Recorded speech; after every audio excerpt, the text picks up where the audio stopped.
Bonjour à toutes, bonjour à tous, bienvenue sur 8 Mont Blanc pour ce nouveau journal. Nous sommes le mercredi 31 mai 2023 et voici les titres que nous allons développer dans cette édition.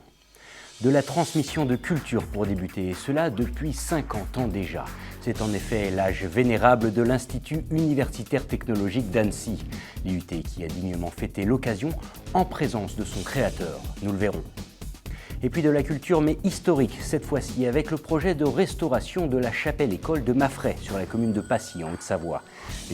L'édifice qui date du XVIIe siècle a échappé de peu à l'oubli et à l'abandon grâce à une association locale. L'IUT d'Annecy fête donc ses 50 ans cette année. Pour l'occasion, une journée spéciale avait lieu la semaine dernière sur le campus au Savoyard en présence de nombreuses personnalités. Parmi ses invités, Dominique Paccard, le créateur de l'Institut universitaire technologique, a été dignement honoré. Modèle d'excellence depuis des années, l'IUT d'Annecy aborde ce nouveau quinquagénaire avec un certain optimisme. Les précisions dans ce reportage de Sébastien Germain. Cette cérémonie des 50 ans de l'IUT d'Annecy s'est donc terminée par une action ô combien symbolique. Désormais, le campus de l'université Savoie-Mont-Blanc d'Annecy-le-Vieux s'appellera le campus Dominique Paccard, du nom du créateur et fondateur de l'établissement. À l'époque, jeune professeur des universités, Dominique Paccard avait fortement poussé auprès des politiques notamment pour la naissance de cet institut universitaire de technologie. C'était difficile à imaginer parce qu'à l'époque, en 1973, donc il y a 50 ans, l'université était connue avec un grand U. Il y avait eu la création en 1969 des premiers IUT. En 1973, le diplôme universitaire de technologie, diplôme des IUT, n'était pas reconnu par les conventions collectives. Disons que j'ai su embarquer des tas de collègues pour faire non pas le minimum, mais faire le maximum de leurs compétences. Aujourd'hui, Dominique Paccard peut fièrement contempler son œuvre. L'IUT d'Annecy compte près de 2700 étudiants inscrits dans 9 départements différents sur environ 26 000 mètres carrés.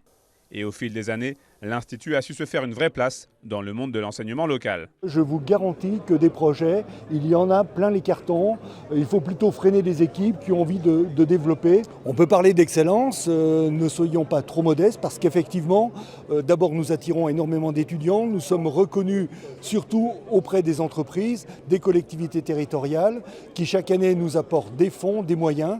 Donc ça, c'est bien parce que quelque part, la qualité, l'ouverture, l'épanouissement qui sont nos marques de fabrique, nos marqueurs, eh bien, sont reconnus par le tissu économique et institutionnel. Ici, on a un beau cadre de vie et on a la chance de pouvoir étudier dans une école où on nous donne envie de réussir. Pour l'USMB, l'ouverture de l'IUT en 1973 a agi comme un précurseur, car ensuite, ce sont l'IAE, Polytech et plusieurs autres laboratoires de recherche qui ont vu le jour. L'importance de l'IUT n'est donc plus à démontrer. Comme l'autre IUT, l'IUT de Chambéry et Polytech Annecy-Chambéry, c'est une composante qui porte des formations qui ont vocation à insérer professionnellement le plus rapidement possible. Voilà, donc c'est le côté très directement professionnalisant de l'université, sachant que les autres composantes ou les autres diplômes mènent aussi à des métiers. Pour continuer de grandir, l'IUT d'Annecy pourra également compter sur une aide conséquente du département de la Haute-Savoie, d'un montant de 16 millions d'euros. L'Institut universitaire de technologie d'Annecy est ainsi entré dans une nouvelle phase résolument tournée vers l'avenir. Partons à présent dans le massif des Bauges. Depuis novembre dernier, l'association La Lanterne Chirurgie s'est dotée d'un lieu dans la commune de l'Echerenne afin d'accueillir tous les passionnés de littérature. Une librairie café qui a officiellement ouvert ses portes il y a quelques jours à peine. Et déjà, les locaux comme les touristes de passage semblent conquis par l'initiative. Plus d'explications avec ce reportage. C'est l'histoire de quelques passionnés de littérature en quête d'un lieu pour se retrouver et parler bouquins. C'était en 2020. Aujourd'hui, l'ambition est devenue réalité. Ouvert via le système de clic et rapplique depuis quelques mois, la Lanterne Chirurgie accueille désormais tous les curieux. Une vraie concrétisation pour la petite association des Bauges qui ne rêvait que d'établir un nouveau maillage social au cœur du massif. Il y avait plusieurs portes d'entrée, donc il y avait le livre qui était l'activité principale, mais il y avait aussi créer un lieu de convivialité, un lieu de rencontre, et donc avec une partie café, petite restauration, on va appeler ça le café associatif, voilà, pour se distinguer d'un restaurant classique ou d'autres lieux de ce type-là, où on est vraiment sur une idée, on a un espace Et on fait venir des gens pour que les gens se rencontrent, etc.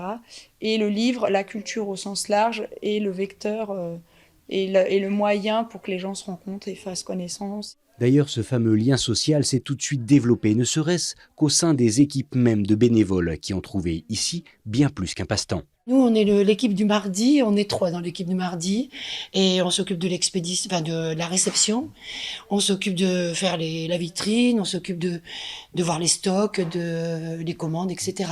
En fait, on fait le travail de libraire mais bénévole. D'abord, on apprend plein de choses. Et puis voilà, puis on rencontre des gens. Moi, je les connaissais pas avant. Donc, on rencontre beaucoup de gens, aussi bien les gens qui viennent acheter que les gens bénévoles qui viennent travailler. Officiellement ouvert depuis quelques jours à peine, le nouveau haut lieu culturel des Bauges s'est tout de suite imposé comme une évidence, tant pour les locaux que pour l'attrait général de la destination.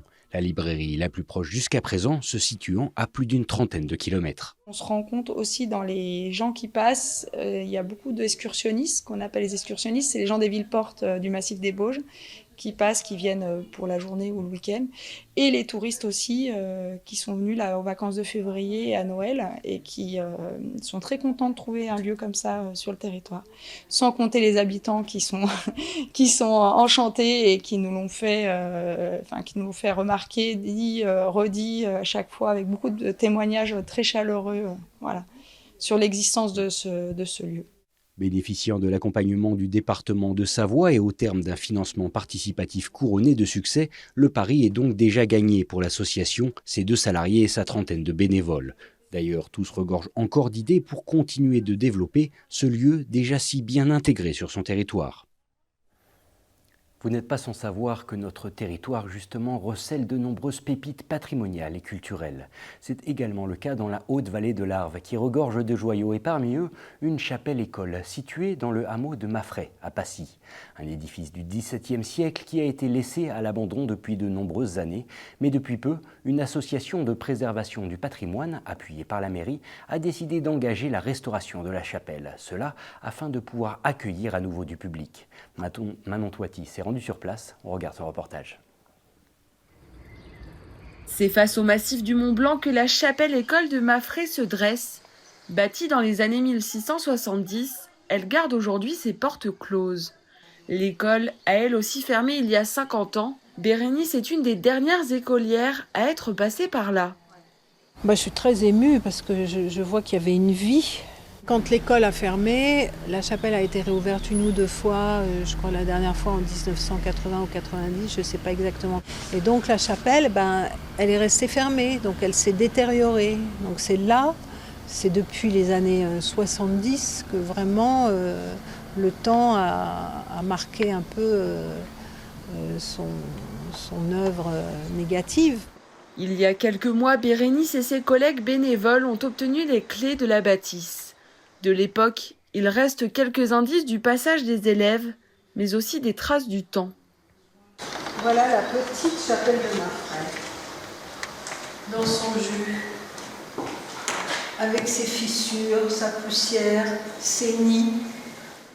Le projet de restauration s'inscrit dans une volonté de rendre ce lieu à la fois cultuel, mais aussi culturel, témoin d'un patrimoine baroque riche.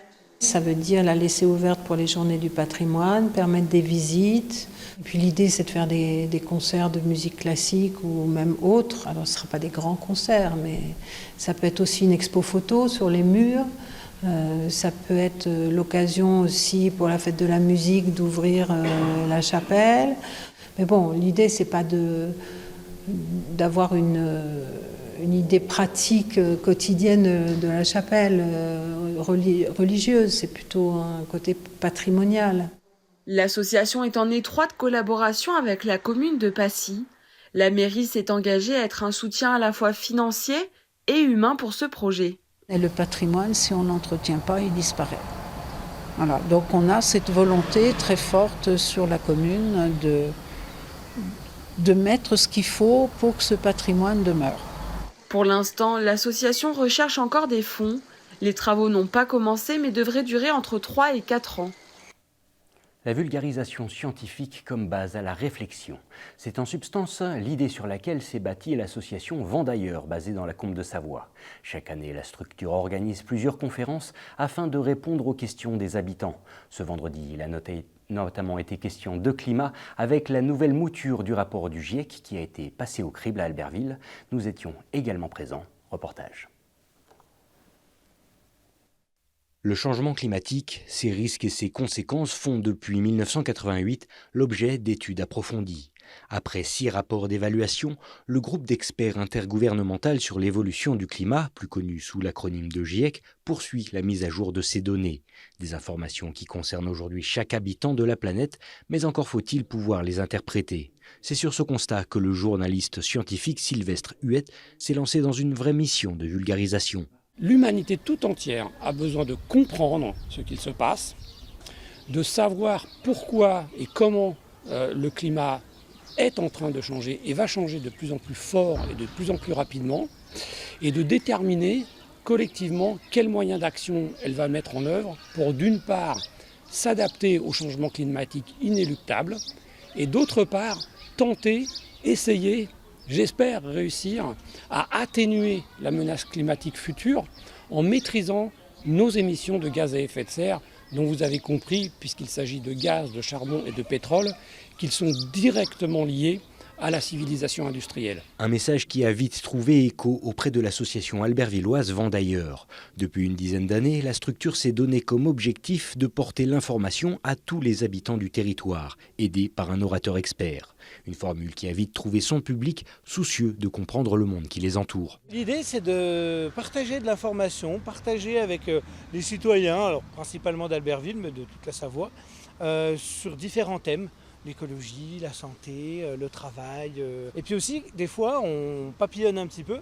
Puis des fois, on voit des intervenants très intéressants, très pertinents, qui arrivent à allier le pour, le contre, différents points de vue, qui ne soient pas sectaires. Et après, à ce moment-là, on les invite. On est plutôt pragmatique, c'est-à-dire qu'on les voit d'abord intervenir et après, on les invite. Mais franchement, globalement, ça se passe bien. On a de plus en plus de gens qui s'inscrivent à nos suivis, à notre page Facebook, etc. Donc on pense que c'est plutôt, ça marche plutôt bien. Des actions qui restent encore aujourd'hui assez confidentielles, mais qui participent à leur échelle à la prise de conscience globale sur des problèmes majeurs d'actualité. Et nous voilà au terme de ce journal préparé par l'ensemble de la rédaction. Merci à toute l'équipe. Tout de suite sur votre antenne, Thierry Paulme vous annoncera la couleur et les températures attendues pour les prochains jours. Puis Sébastien Germain reprend le relais pour l'aparté de la rédac. Il reçoit ce soir François Astorg, maire d'Annecy. Une interview dont le premier volet est donc à découvrir dans quelques minutes sur 8 Mont-Blanc. Quant à moi, je vous retrouve demain, toujours avec plaisir, pour un nouveau journal. Et d'ici là, je vous souhaite une très belle fin de journée. À bientôt.